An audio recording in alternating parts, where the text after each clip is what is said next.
La fille du roi et la grenouille. Dans des temps très anciens, alors qu'il pouvait encore être utile de faire des vœux, vivait un roi dont toutes les filles étaient belles. La plus jeune était si belle que le soleil, qui en a cependant tant vu, s'étonnait chaque fois qu'il illuminait son visage. Non loin du château du roi, il y avait une grande et sombre forêt, et, dans la forêt, sous un vieux tilleul, une fontaine. Un jour qu'il faisait très chaud, la royale enfant partit dans le bois et s'assit au bord de la source fraîche. Et comme elle s'ennuyait, elle prit sa balle en or, la jeta en l'air et elle la rattrapa. C'était son jeu favori. Il arriva que la balle d'or, au lieu de revenir dans sa main, tomba sur le sol et roula tout droit dans l'eau. La princesse la suivit des yeux, mais la balle disparut. La fontaine était si profonde qu'on n'en voyait pas le fond. La jeune fille se mit à pleurer de plus en plus fort. Elle était inconsolable. Comme elle gémissait ainsi, quelqu'un lui cria « Pourquoi pleures-tu, princesse, si fort qu'une pierre s'en laisserait attendrir ?»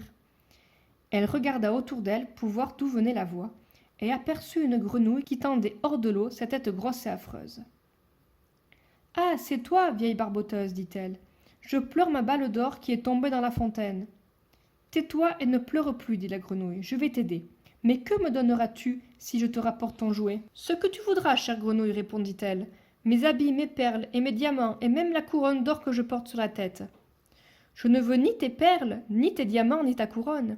Mais si tu acceptes de m'aimer, si tu me prends comme compagne et camarade de jeu, si je peux m'asseoir à ta table à côté de toi, manger ton assiette, boire dans ton gobelet et dormir dans ton lit, si tu me promets tout cela, je plongerai au fond de la source et te rendrai ta balle. »« Mais oui, dit-elle, je te promets tout ce que tu veux, à condition que tu me retrouves ma balle. » Elle se disait.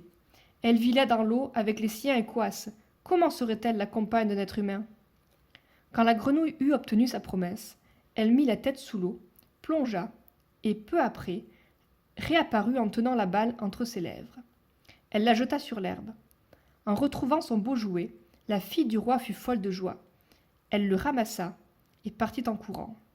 « Attends, attends, cria la grenouille. Emmène-moi. Je ne peux pas courir aussi vite que toi. » Mais il ne lui servit à rien de pousser ses quoi aussi fort qu'elle pouvait. La jeune fille ne l'écoutait pas.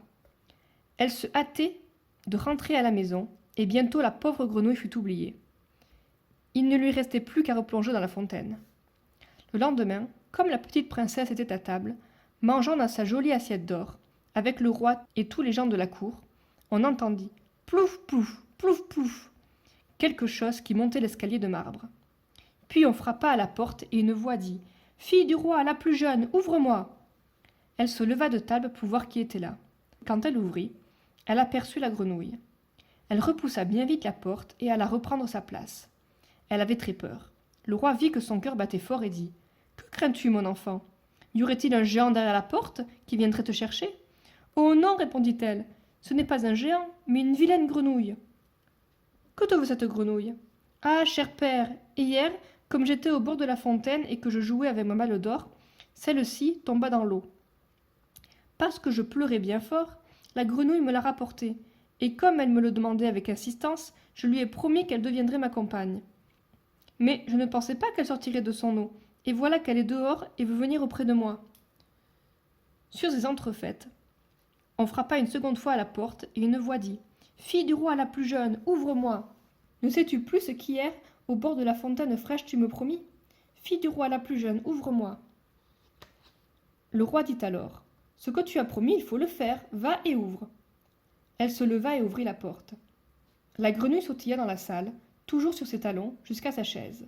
Là, elle s'arrêta et dit « Prends-moi auprès de toi. » La princesse hésita, mais le roi lui donna l'ordre d'obéir.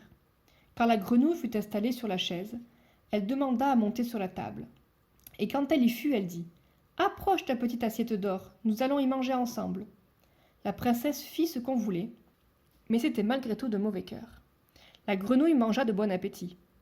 Quant à la princesse, chaque bouchée lui restait au travers de la gorge. À la fin, la grenouille dit « J'ai mangé à satiété. Maintenant, je suis fatiguée. Conduis-moi dans ta chambrette et prépare ton lit de soie, nous allons dormir. » La fille du roi se mit à pleurer. Elle avait peur du contact glacé de la grenouille et n'osait pas la toucher. Et maintenant, elle allait dormir dans son joli lit bien propre. Mais le roi se fâcha et dit « Tu n'as pas le droit de mépriser celle qui t'a aidé quand tu étais dans le chagrin. » La princesse saisit la grenouille entre deux doigts, la monta dans sa chambre et la déposa dans un coin. Quand elle fut couchée, la grenouille sauta près du lit et dit « Prends-moi, sinon je le dirai à ton père. » La princesse se mit en colère, saisit la grenouille et la projeta de toutes ses forces contre le mur. « Comme ça tu dormiras, affreuse grenouille !» Mais quand l'animal retomba sur le sol, ce n'était plus une grenouille. Un prince aux beaux yeux pleins d'amitié la regardait. Elle en fut fait selon la volonté du père de la princesse. Elle devint son compagnon aimé et son époux. Il lui raconta qu'une méchante sorcière lui avait jeté un sort, et la princesse seule pouvait l'en libérer. Le lendemain, ils partiraient tous deux pour son royaume. Ils s'endormirent et, au matin, quand le soleil se leva, on vit arriver une voiture attelée de 8 chevaux blancs. Ils avaient de beaux plumets sur la tête, et leur harnais était d'or. À l'arrière se tenait le valet du jeune roi. C'était le fidèle Henri. Il avait eu tant de chagrin quand il avait vu son seigneur transformé en grenouille qu'il s'était fait bander la poitrine de 3 cercles de fer pour que son cœur n'éclatât pas de douleur. La voiture devait amener le prince dans son royaume. Le fidèle Henri l'y fit monter avec la princesse et s'installa de nouveau à l'arrière, tout heureux de voir son maître libéré du mauvais sort. Quand ils eurent roulé pendant quelque temps, le prince entendit des craquements derrière lui, comme si quelque chose se brisait. Il tourna la tête et dit « Henri, est-ce l'attelage qui brise ses chaînes ?»« Eh non, seigneur, ce n'est pas la voiture, mais de mon cœur l'une des ceintures, car j'ai eu tant de peine quand vous étiez dans la fontaine, transformée en grenouille vilaine. » Par 2 fois encore, en cours de route, on entendit des craquements, et le prince crut encore que la voiture se brisait. Mais ce n'étaient que les cercles de fer du fidèle Henri, heureux de voir son seigneur délivré.